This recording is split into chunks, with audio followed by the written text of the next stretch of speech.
training tip on diets. Training tips on diet. We talked about measuring out food last time.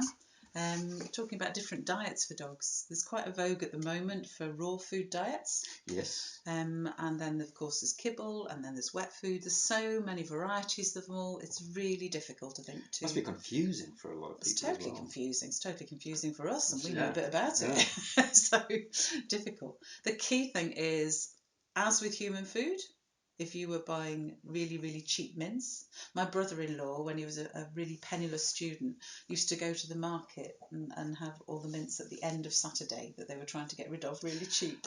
Okay. And he'd eat that all week. And it was really horrible stuff with gristle and fat in it and really poor quality. But cheap. But dead cheap, and that's what he wanted at the time. A bit like certain brands of food, I suppose. Yeah, brands of dog food. But I suppose it's like human food. You can either buy the really cheap mince or you can buy expensive steak. Mm-hmm. And the expensive steak actually is slightly better for you, even though it's a lot to sort of pay out when you're buying it. You eat less of it. It's just for the same nutrition. Because the dog needs less of it to keep them healthy. I think of humans at the moment, but yeah, same with the dog. So with the dog food, with me, I just eat food. Yeah, so do I. But I was trying to give a human example just to make it obvious that it's sometimes better to pay more and get a higher quality. Yes. But because you then eat less of it, and dogs do. So if you buy the dog food, some dog foods look really expensive when you look at just the price per package. Yes. Compared to some of the others, but you feed less of it because it's a more concentrated, better quality food. So the cheaper food's actually a bit of a false economy because you're having to give the dog so much more food. Yeah. Oh, sure, it's cheaper. And you're giving it a whole load of rubbish as well. And so it's just going out the back end, isn't it? Goes straight out the back end. If there's loads and loads of grain in the food. Dogs are omnivores, by the way. Let's get this very straight. They are not. Cats are something called obligate carnivores. Cats have to have meat. Because they haven't evolved to eat anything other than meat. They have to have meat in the diet. Dogs don't. Dogs are omnivores. They can eat anything.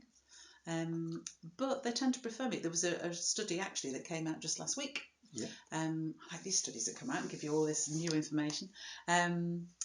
Last week from when we're talking now, which is April 2018. So these will be sitting on YouTube, so I better get the timing right. But a study came out showing, and it was a very clever study without going into the huge details, about testing whether dogs were more attracted to the meaty smell of food, irrespective of what the food was. So, for example, they put bread out, bread that was just plain bread soaked in water, bread soaked in a chicken stock. And the dogs, which one do you think the dogs went to? Chicken stock? Yeah, absolutely. Okay. But it's important to get the science behind things that we intuitively know is right, but dogs are attracted to that. And so they did a load of different types of experiments, different types of meat and different amounts of meat, and dogs always went for the meaty food first. Right. They can eat bread, yeah, not too much of it, but they can eat those things, but the meaty food attracted them. Interestingly, when they did the same tests with puppies at 8 weeks old, the puppies just ate whatever was there. Just whatever was there. They weren't bothered. So dogs obviously learn a preference for meat later on. Right. Interesting that. It is. But they don't have to have meat because they're omnivores. They can eat anything. So the key with anything, just like with human food, fewer ingredients the better.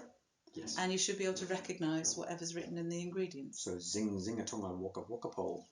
I would do 2%, whatever that is, yeah. Or whatever, yeah, exactly. Yeah, we won't go down that route. No. But so yeah, you should recognise everything that's there, and the fewer ingredients generally the better.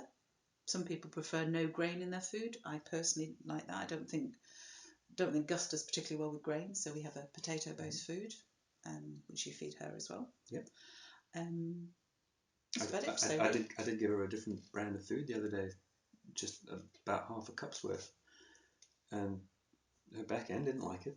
No, that's it. And that's the main thing, that each individual dog is going to react to different foods differently. So what's good for our dogs needn't necessarily be good for yours.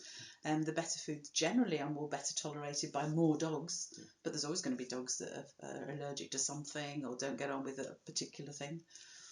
Some dogs don't get on with grain at all, so grain-free is important. Some people like a raw food diet where they know exactly what's going into it because they get it themselves. I personally couldn't be bothered with that, but that's a choice. Although actually the back end coming out of that's also quite vicious. Can be. Got to be a bit careful. If you're thinking of changing food, by the way, please do it gradually. Yes. Do not suddenly change. You should always change any sort of food, any change in diet over about 5 days, because otherwise the effects do come out the back end. That's exactly what happened with her. She had half a cup, just because I didn't have access to my normal food, half a cup of someone else's food, and it didn't end well. Well, it did end. It was No, fine. No, it was not absolutely well. fine. It was just different what came out. It was a lot softer and a lot very different colour and much softer. Yeah.